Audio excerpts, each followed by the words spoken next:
everybody, welcome back to A Minute with Me. So it's officially October and we are gearing up for Halloweekends here at Lakes Family Campground.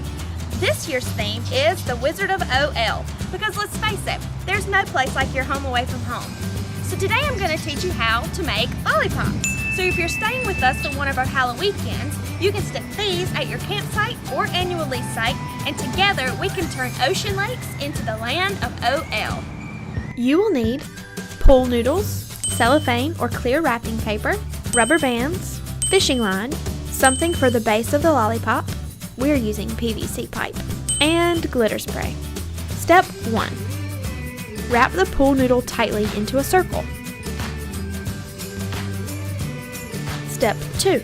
You may need an extra set of hands for this step. Stick the fishing line through the hole in the middle and tie into a knot at the outermost loop. Step 3. Cut cellophane and wrap the pool noodle and bunch at the bottom. Secure with a rubber band.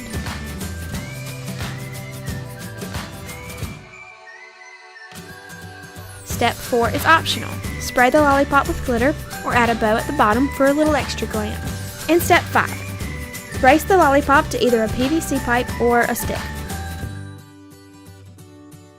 Well, there you have it, a quick, easy, and affordable way to add a little Wizard of OL decor to your site or home away from home. That's been A Minute with Me. Make sure you tune in next time for another tip or how-to.